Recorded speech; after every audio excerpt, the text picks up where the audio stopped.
स्वागत है आपका अपने YouTube चैनल ट्यूटर पॉलिस पर। और हमेशा की तरह मैं हूं आपका दोस्त और होस्ट प्रीबस सिंह। दोस्तों, आप सभी को मेरे वीडियोस पसंद आ रहे होंगे और ऐसा मुझे लगता भी है, बिकॉज बहुत सारे लोग मुझे कमेंट भी करते रहते हैं। बहुत सारे लोग मेरे चैनल के जो वीडियोस को रेगुलर बेसिस पर देख भी रहे हैं। दोस्तों, आज के वीडियो लेकर आया हूँ जिसमें मैं आपके लिए आपका जो इंडियन कॉन्स्टिट्यूशन का पेपर आने वाला है पॉलिटिकल साइंस सब्जेक्ट्स वालों के लिए, उनके लिए मैं एक क्वेश्चन का आंसर भी यहाँ पर समझाऊँगा। तो दोस्तों, कहने के लिए तो एक क्वेश्चन का आंसर है ये, लेकिन अगर आप थोड़ा सा इसको अच्छे से समझना चाहें तो मैंने already BA first year lectures नाम की एक प्लेलिस्ट बनाई हुई है, जहां पर मैंने इंडियन कॉन्स्टिट्यूशन के कुछ क्वेश्चंस के आंसर्स भी आपके लिए एक्सप्लेन किए हुए हैं। तो PDF के फॉर्म में वो पूरा वीडियो आप वहां जाकर देख सकते हैं। दोस्तों, कुछ लोगों ने उस वीडियो को देखा और उन्होंने कमेंट किया कि हमको इसके आगे के क्वेश्चंस के आंसर्स भी चाहिए। तो हो सकता है यार लोगों को शायद उन क्वेश्चंस के आंसर नहीं मिल रहे हों, या ये भी हो सकता है कि शायद लोगों को ये लग रहा हो कि हमको बहुत अच्छे से एक्सप्लेनेशन ट्यूटर पॉलिसी के थ्रू हो सकती है। तो उसी बेसिस पर दोस्तों आज के वीडियो लेकर आया। दोस्तों, आपसे इल्तिजा है कि आप वीडियो को लास्ट तक देखिएगा, और वीडियो के बाद कोई भी प्रॉब्लम हो, कोई भी आपके लिए दिक्कत हो तो आप कमेंट करके बता सकते हैं कि हमको ये चीज़ समझ में नहीं आई। मैं आपको रिस्पॉन्स तो देता ही हूँ और मैं आपके लिए वहाँ पर भी चीज़ें क्लियर कर दूंगा। इसके अलावा गाइस, PDF जैसा कि मैं आपको हमेशा बोलता हूं कि PDF आपके लिए मिल जाएगा। PDF की टेंशन बिल्कुल मत लेना, जो को आराम से समझना। इसी के साथ शुरू करते हैं हम आज का वीडियो। तो देखिए, यहाँ पर लिखा हुआ है guys, right about the framing of the new constitution and the problems faced by the constituent assembly. जब भी आप कोई भी आंसर को लिखना चाहते हैं तो उसके पहले आपको पता होना चाहिए क्वेश्चन का मीनिंग, ये क्वेश्चन कह क्या रहा है। अब है क्या दोस्तों कि आप में से कई ऐसे लोग होंगे जिन्होंने 11th-12th मैथ से किया होगा, साइंस से किया होगा, कॉमर्स से किया होगा, and now they shifted into arts humanities, मतलब वो BA कर रहे हैं। तो उनके लिए थोड़ी प्रॉब्लम तो जाएगी, लेकिन ऐसा नहीं है कि बहुत ज़्यादा टफ है BA।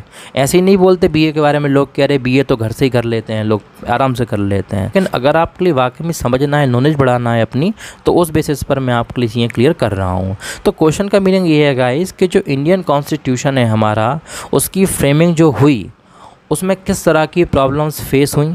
दूसरी बात, जो कॉन्स्टिट्यूएंट असेंबली, तो ये जो संविधान, ये जो कॉन्स्टिट्यूशन बनाया गया के द्वारा, कॉन्स्टिट्यूएंट असेंबली के द्वारा, इनको क्या क्या प्रॉब्लम्स फेस हुई, तो ये आपसे क्वेश्चन पूछ सकते हैं वो। दोस्तों, लॉन्ग आंसर में ये क्वेश्चन आ सकता है, तो बहुत अच्छे से करके जाइएगा। आपके लिए 15 नंबर मिल सकते हैं सीधे सीधे इस क्वेश्चन के थ्रू। तो ये बहुत इंपॉर्टेंट बात आपके लिए मैं यहाँ पर बता दिया हूँ। और आइए शुरू करते हैं अब आंसर। तो कॉन्स्टिट्यूएंट असेंबली हेडिंग दी हुई है आपको, और आपको बता रहे हैं the elections of to the constituent assembly were held under the cabinet mission plan in July 1946। एक कैबिनेट मिशन प्लान था जो कि अंग्रेज़ों के द्वारा बनाया गया था। उसके थ्रू, उस प्लान के थ्रू 1946 का वो साल था और मंथ था जुलाई का महीना। तो बेसिकली उस टाइम पर बारिश हो रही थी, पानी गिर रहा था। और दोस्तों, हमारे यहाँ भी बारिश आने वाली है, तो क्या कहना भाई, बारिश का मौसम भी आ रहा है और हम डिस्कस भी कर रहे हैं बारिश के सीज़न के बारे में। तो जुलाई 1946 में दोस्तों संविधान सभा के लिए फर्स्ट टाइम क्या हुए, हमारे देश में इलेक्शंस हुए, यानी कि वोट डलने लगे। और बेसिकली क्या कंडीशन थी इस इलेक्शन में, तो इस इलेक्शन में 210 सीट थी टोटल। उन 210 सीट में से जो कांग्रेस पार्टी है उसने 199 सीट्स जीती। मतलब मैं ये कह सकता हूँ कि उस समय जो कांग्रेस पार्टी थी वो बहुत ज़्यादा टशन में थी, बहुत ज़्यादा फॉर्म में थी। और इसके अलावा दोस्तों, जो मुस्लिम लीग थी उसकी टोटल 78 सीट्स थी, जिसमें से मुस्लिम लीग ने 73 सीट्स जीती। तो मुस्लिम लीग भी क्या थी, उस समय टशन में थी। मतलब मैं ये बोल सकता हूँ कि 1946 के टाइम पर मुस्लिम लीग और कांग्रेस पार्टी जो थी, दोनों पार्टी बहुत पावरफुल पार्टीज़ थी। और इसी के बेसिस पर घमासान शुरू होता है। आगे देखते हैं गाइस, लिखा हुआ है टू द कॉन्स्टिट्यूएंट असेंबली। यहाँ से देखिएगा आप, Many top-ranking Congress and Muslim League leaders, veteran statesmen, seasoned administrators, and eminent jurists and public men drawn from all walks of life were elected. तो चाहे आप कॉन्स्टिट्यूएंट असेंबली में कांग्रेस की बात कर लीजिए, चाहे आप मुस्लिम लीग पार्टी की बात कर लीजिए, इन दोनों पार्टीज़ में इलेक्टेड लोग पहुँचे। वो कौन पहुँचे, जो पावरफुल लोग थे, जो हम बोल सकते हैं कि एडमिनिस्ट्रेटर्स थे, जूरिस्ट थे, इस तरह के लोग पहुँचे। मतलब इसीलिए अंग्रेज़ों ने कहीं ना कहीं, और बहुत सारी दूसरी अपोजिशन पार्टीज़ ने उस समय कांग्रेस पार्टी को क्या बोला है कि ये तो पैसे वालों की पार्टी है, तो रिच लोगों की पार्टी है। तो हो सकता है ये बात भी बिल्कुल सच हो सकती है। नेहरू के गेटअप को देख के उस समय लगता भी था कि वो वाकई में बहुत शानो शौकत से और बहुत अच्छी तरीके से रहते हैं। तो चलिए, लेकिन हमको आंसर समझना है तो हम उस पर ध्यान देते हैं। तो लिखा हुआ है गाइस उसके बाद constitution assembly was rescheduled to meet on December 9, 1946। तो बेसिकली ये जो संविधान सभा है इसकी फर्स्ट मीटिंग होना तय की गई December 9 को 1946 को। मतलब आप देख रहे हैं December 9, 1946 को फर्स्ट मीटिंग हुई और कैबिनेट मिशन प्लान के थ्रू इलेक्शंस कब हुए, जुलाई 1946 में। दोस्तों इन दोनों डेट्स के बीच में जो गैप है वो है 4 मंथ्स का, यानी कि इन 4 महीनों में इलेक्शंस भी हुए, उनका रिजल्ट आया होगा। टाइम लगता ही हर चीज़ में, तो इस तरह से बेसिकली सारी चीज़ें हुई और 9, 1946 को मीटिंग हुई, फर्स्ट मीटिंग। अब इस मीटिंग में दोस्तों कांग्रेस पार्टी के लोग तो पहुंच गए अच्छे से तैयार होकर, लेकिन जो मुस्लिम लीग के लोग हैं वो पहुंचे तो, लेकिन उन्होंने क्या किया, इस मीटिंग को, इस सभा को बॉयकॉट किया। बॉयकॉट मतलब होता है कि हम इस सभा का पार्ट नहीं बनना चाहते। तो कांग्रेस वालों ने पूछा, जो राजेंद्र प्रसाद थे उन्होंने पूछा कि भाई फिर तुम क्या चाहते हो। तो उन्होंने बोला कि हम तो ये चाहते हैं कि हमारी एक सेपरेट संविधान सभा बननी चाहिए। हम जो गवर्नर जनरल ने माउंटबेटन उनसे बात करेंगे। अब आप कहोगे यार कि सर ये माउंटबेटन कौन आ गया बीच में, तो टेंशन मत लो भाई, थोड़ी देर बाद माउंटबेटन के बारे में बताने वाला हूँ। तो बेसिकली जो माउंटबेटन है उनसे हम बात करेंगे और हम नई संविधान सभा की डिमांड करेंगे और साथ में हम इस्टेब्लिशमेंट ऑफ पाकिस्तान यानी कि पाकिस्तान की स्थापना की मांग भी करेंगे। तो कांग्रेस पार्टी ने कहा ठीक है भाई, नहीं मान रहे तो मत मानो, जाओ करो बात। तो इस तरह से दोस्तों आपका फर्स्ट पैराग्राफ कंप्लीट हो जाता है। और अगर आपके लिए क्वेश्चन आता है तो आपकी इस तरह से आंसर्स को मेंशन करना है। दूसरी बात, सबसे इंपॉर्टेंट बात है गाइस कि जो अभी तक इस वीडियो को यहाँ पर देख रहे हैं, 7 मिनट हो चुके, अगर 7 मिनट तक भी आप मेरे साथ हो तो दोस्तों आप एक बात और ध्यान रख लो कि ज़रूरी नहीं है कि जो लैंग्वेज आपके लिए यहाँ दी हुई है आप उसी लैंग्वेज में लिखो। मतलब मेरे कहने का सेंस ये है भाई कि रटना मत, ये मत सोचना कि जो यहाँ लिखा हुआ है वही सेम टू सेम लिखूँगा तो ही नंबर मिलेंगे। आप इंग्लिश मीडियम से हो, खुद की लैंग्वेज में भी लिख सकते हो, कोई इशू नहीं है, नंबर आपके लिए मिलेंगे। तो ये बात भी आप ध्यान रखिएगा। चलिए इसी के साथ आगे बढ़ते हैं, नेक्स्ट पैराग्राफ की बात कर लेते हैं। तो जो कॉन्स्टिट्यूशन मेकिंग बॉडी है उसने अपना काम शुरू किया, कॉन्स्टिट्यूशन बनने की प्रोसेस शुरू हुई। ये सारी चीज़ें होती नहीं। इसी के साथ साथ जो ब्रिटिश गवर्नमेंट है उसने माइनॉरिटीज़ के लिए भी बात रखी कि भाई आप संविधान तो बना रहे हो, इस पार्टी से बोला कि आप कॉन्स्टिट्यूशन तो बना रहे हैं, but keep this thing in your mind कि आप माइनॉरिटीज़ के लिए बहुत सारी इंतजाम करके रखिएगा और इंडियन स्टेट्स के लिए भी आपको अरेंजमेंट करके रखना पढ़ेंगे। तो ये सारी चीज़ें होती चली गई। तो सेकंड पैराग्राफ बहुत ज़्यादा इंपॉर्टेंट नहीं है, बस आपके 2-3 चीज़ें याद रखनी जो मैंने आपके लिए बताई। अब यहाँ पर दोस्तों प्रॉब्लम्स की बात हम लोग कर रहे थे, तो मैं आपको प्रॉब्लम बता देता हूँ फटाफट। तो देखिए, अगर प्रॉब्लम्स की बात करूँ तो पहली प्रॉब्लम आपको यही लिखना है जब भी आपके लिए इस तरह से क्वेश्चन अगर आ जाता है पेपर में, तो कि फर्स्ट प्रॉब्लम तो ये थी कि इलेक्शंस वगैरह हुए, मुस्लिम लीग भी जीत गई, कांग्रेस पार्टी भी जीत गई, लेकिन जो मुस्लिम लीग थी उसने क्या किया, इसको बॉयकॉट किया। तो पहली प्रॉब्लम आप ये लिख सकते हैं। दूसरी प्रॉब्लम दी हुई है सेकंड पैराग्राफ में। दूसरी प्रॉब्लम ये है दोस्तों कि ये जो टास्क था संविधान बनाने का, ये बहुत ज़्यादा टफ टास्क था। क्यों? बिकॉज फ्री इंडिपेंडेंट इंडिया के लिए संविधान बनाना और एक ऐसा कॉन्स्टिट्यूशन बनाना जिसको लेकर कोई झगड़ा ना हो फ्यूचर में, ये बहुत बड़ा टास्क था।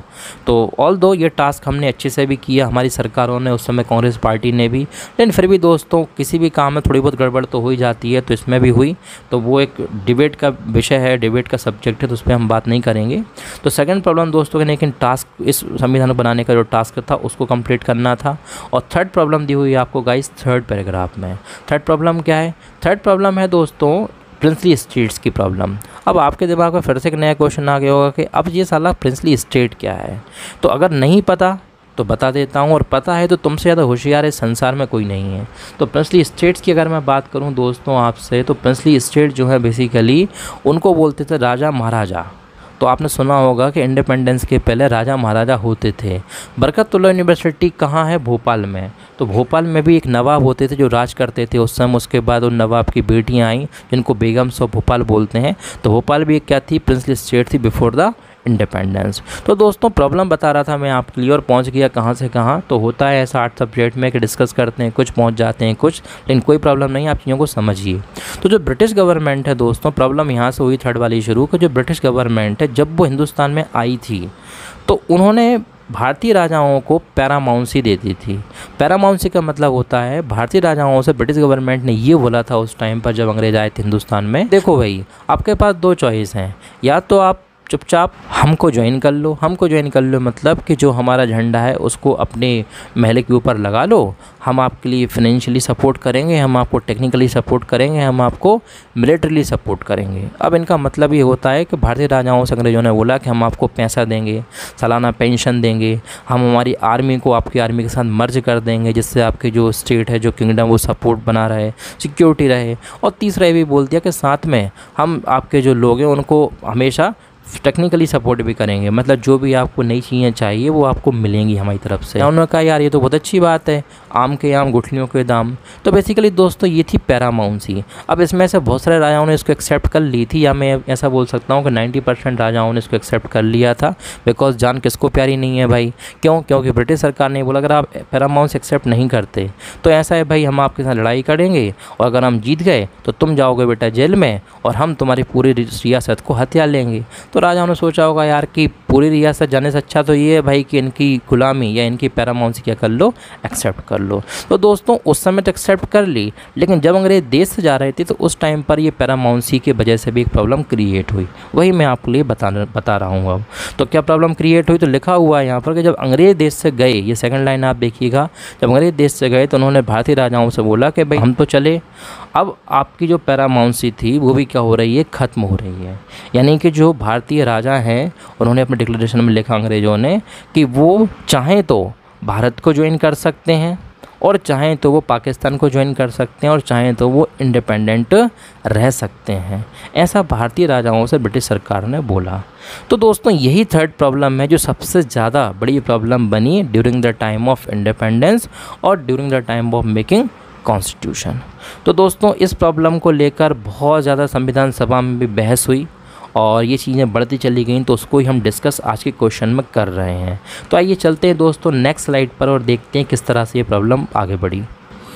अब दोस्तों इसको लेकर बहुत सारी बयानबाजी हुई जब इस तरह का डिक्लेरेशन जो है राजाओं के पास पहुंचा और कांग्रेस पार्टी के पास पहुंचा, मुस्लिम लीग के पास पहुंचा, तो बहस अक्सर होती है दोस्तों हमारे हिंदुस्तान में, तो उस समय भी हुई। तो लिखा हुआ है यहाँ पर इस वाले पैराग्राफ में कि जो इंडियन नेशनल कांग्रेस की पोजीशन थी was clear enough. Clear enough का मतलब कि इंडियन स्टेट्स को लेकर कांग्रेस पार्टी का क्लियर सा एजेंडा था कि हम भाई किसी भी तरह से इंडिपेंडेंट राजाओं को आज़ादी नहीं देंगे, हम बस यही चाहते हैं कि राजा हमारे साथ मिल जाए, मतलब भारत के साथ वो अपनी रियासत को क्या कर दें, मर्ज कर दें। ऑल इंडिया कांग्रेस कमेटी जो है दोस्तों उसने 1947 में जुलाई 15 को एक स्टेटमेंट भी दिया और उन्होंने उस स्टेटमेंट में थ्योरी ऑफ पैरामाउंसी और साथ में जो क्लेम था राजाओं का उसको टोटली क्या कर दिया, रिजेक्ट कर दिया। यानी कि उन्होंने यही बोला कि भाई देखो हम कुछ नहीं कर सकते, भले ही अंग्रेज़ों ने तुमको पैरामाउंसी दी थी और वो बोल के जा रहे हैं, मगर हम ऐसा नहीं कर पाएंगे कि आप लोगों के लिए अलग से इंडिपेंडेंसी दे सकें। उस समय कांग्रेस पार्टी ने ब्रिटिश गवर्नमेंट से भी बोली ये बात, उनके सामने रखी ये बात, बट ये प्रॉब्लम्स मतलब क्रिएट हो रही थी। तो एक हिसाब से मैं ये बोल सकता हूँ यार यहाँ पर कि जो भी रायता फैलाया गया था ना उस टाइम पर, ये ब्रिटिश सरकार का फैलाया हुआ रायता था जो कुछ कांग्रेस पार्टी ने उस समय समेटने की कोशिश की। अब क्या लिखा हुआ है कि जो नेहरू थे उन्होंने अपनी स्पीच में बोला, बिकॉज तो नेहरू उस समय एक पब्लिक फिगर थे, एक पॉपुलर फिगर थे, तो उन्होंने बोला कि देखिए भाई कि जो स्टेट्स हैं, मतलब जो भारतीय राजा महाराजा हैं, वो अपनी रियासतों को, वो उनके पास केवल दो ही अल्टरनेटिव्स हैं और उनके पास क्या अल्टरनेटिव में क्या चॉइस है कि वो चाहें तो भारत को ज्वाइन कर सकते हैं आइदर इंडिविजुअली और इन ग्रुप्स से, और इसके अलावा उन्होंने बोला कि आपके पास तीसरा विकल्प कुछ है ही नहीं है। इस बात का ध्यान रखिएगा, अगर आप ज़बरदस्ती करते हैं तो हमारे पास ही बहुत सारे ऑप्शंस हैं। अब दोस्तों ये जो रियासतों की संख्या कितनी थी, तो इन रियासतों की संख्या थी 562। कितनी थी? 562। ये आपके लिए थोड़ी देर में और आ जाएगा लिखा हुआ, तो ये आप ध्यान रखिएगा। तो आप सोच सकते हो ना कि 562 ऐसे राजा महाराजा थे हिंदुस्तान में। आप सोचिए अगर ऐसी कंडीशन हो जाती कि इस तरह से जो भारतीय राजा डिमांड कर रहे थे कि हमको अलग अलग हमारा राज्य चाहिए, तो सोचो आप भारत आज अखंड भारत हो पाता क्या? नहीं हो पाता। आज ये समझ लो आप कि अगर आपको भोपाल भी जाना होता अशोकनगर से या गुना से, तो आपके लिए पासपोर्ट और वीज़ा लेकर जाना पड़ता। इस तरह से चीज़ें होती। तो उस चीज़ से बचने के लिए जो है एक लीडर आए सरदार पटेल, उन्होंने बहुत सारी चीज़ों को मैनेज किया। तो जो एक इंग्लिश अधिकारी थे उनका नाम था कॉपलैंड। अब देखो यार नाम कैसे अजीब अजीब होते थे इन लोगों के, लेकिन ठीक है लिखा हुआ है तो पढ़ ही लेते हैं भाई क्या ही जा रहा है। तो लिखा हुआ है कि India could live if its Muslims lives in the north west and north east. तो इनका स्टेटमेंट था कि भारत जो है वो मुस्लिम लोगों को अलग देश देकर, यानी कि नॉर्थ वेस्ट में और नॉर्थ ईस्ट में 2 अलग देश देकर ज़िंदा रह सकता है, लेकिन भारत अपने हार्ट के बिना ज़िंदा नहीं रह सकता। और हार्ट का मतलब था उस समय प्रिंसली स्टेट्स। तो मतलब कोपलैंड का स्टेटमेंट था, पब्लिक स्टेटमेंट, कि भाई भारत जो है वो पाकिस्तान तो बना सकता है, जो प्रिंसली स्टेट्स हैं, मतलब जो राजा महाराजा हैं, वो इस बात पर एक्सेप्ट नहीं होगा कि उनके लिए अलग रियासत बना दी जाए परमानेंटली। तो दोस्तों इस तरह से उस समय बयानबाजी हुई, डायलॉगबाजी हुई, ये मैंने आपके लिए समझा दिया। चलिए अब आगे बात करते हैं नेक्स्ट पैराग्राफ में। तो क्या लिखा हुआ है guys, immediately after the Mountbatten plan to partition India and grant independence on August 15, 1947 was announce. तो माउंटबेटन प्लान जो है उसने बेसिकली क्या लिखा हुआ था कि भारत का पार्टीशन किया जाएगा 2 भागों में, एक होगा इंडिया और एक होगा पाकिस्तान, और हम इंडिपेंडेंस भारत पाकिस्तान को दे देंगे अगस्त 15, 1947 को। जो इंतरिम गवर्नमेंट है, मतलब आज़ादी के बाद दोस्तों तुरंत इलेक्शंस तो हुए नहीं थे, बिकॉज इलेक्शंस कब हुए हैं हमारे देश में, फर्स्ट जनरल इलेक्शंस हुए 1952 में। तो दोस्तों उसके पहले तक 1947 से लेकर 1952 तक ये जो 5 साल थे, इन 5 सालों में जो सरकार चली उस सरकार को ही बोलते हैं कि हम लोग इंतरिम गवर्नमेंट। तो ये जो सरकार थी इसने बेसिकली स्टेट मिनिस्ट्री को सेटअप किया। स्टेट मिनिस्ट्री मतलब कि ये जो मिनिस्ट्री है ये यही काम करेगी कि जो भारतीय राजा ज़्यादा उचक रहे हैं उन लोगों के लिए क्या करेगी, ये मैनेज करेगी चीज़ों को, उनको समझाएगी कि देखो भाई तुम ऐसा मत करो, तुम भारत के साथ अपनी रियासत को मर्ज कर लो।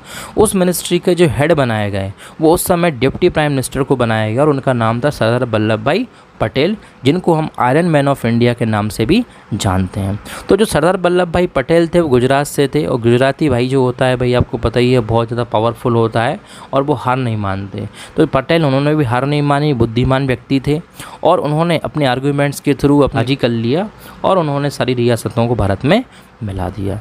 लेकिन 3 रियासतें ऐसी थीं जिनके साथ सरदार पटेल की ज़्यादा नहीं बनी। पटेल ने रेगुलरली उनसे बातचीत की कि भाई ऐसा मत करो, ये है वो दुनिया भर की बात, लेकिन नहीं माने। वो 3 रियासतों के नाम मैं आपके लिए अब यहाँ पर बता देता हूँ। वो 3 रियासतें थीं, एक थी जूनागढ़, एक थी हैदराबाद और एक थी जम्मू एंड कश्मीर। तो अब आपके लिए चीज़ें क्लियर हो रही होंगी अगर आप वीडियो को देख रहे हैं कि हैदराबाद, जूनागढ़, जम्मू कश्मीर, आज जो बेसिकली हैदराबाद तो एक शहर है, खैर जूनागढ़ भी एक शहर है, जम्मू कश्मीर एक राज्य है, और अब तो वो यूनियन टेरिटरी हो गया 2019 के बाद। तो दोस्तों ये जो थे ये उस समय क्या थे, रियासतें थीं, मतलब इनमें राजा हुआ करते थे। So can you imagine that, क्या आप ऐसा इमेजिन कर सकते हो कि ऐसा भी हुआ होगा? तो यस, ऐसा हुआ था। तो बेसिकली ये लोग नहीं माने और इन्होंने इंस्ट्रूमेंट ऑफ एक्सेशन पर साइन नहीं किए। एक और नई चीज़ आपके दिमाग में आ गई होगी, इंस्ट्रूमेंट ऑफ एक्सेशन क्या होता है, तो वो सुन लो फटाक से। इंस्ट्रूमेंट ऑफ एक्सेशन मतलब कि भारत सरकार ने भारतीय राजाओं के साथ जो एग्रीमेंट किया, किस चीज़ के एग्रीमेंट, कि भारतीय राजाओं ने अपनी रियासत को भारत में मिला दिया है, इस एग्रीमेंट को ही, इस डॉक्यूमेंट को ही क्या कहा जाता था, इंस्ट्रूमेंट ऑफ एक्सेशन कहा जाता था। तो 3 रियासतें उस समय जूनागढ़, जम्मू कश्मीर और हैदराबाद इस बात को नहीं मानी और बहुत ज़्यादा लड़ाई वो लोग करते रहे। तो दोस्तों नेक्स्ट वीडियो जो लेकर आऊँगा उसमें शुरुआत करूँगा कि जो जूनागढ़ की प्रॉब्लम है ये क्या थी, उसके बाद डिस्कस करेंगे हैदराबाद की प्रॉब्लम क्या थी और जम्मू कश्मीर की प्रॉब्लम क्या थी, और यही इस क्वेश्चन का आपके लिए पूरा सोल्यूशन दिया हुआ है।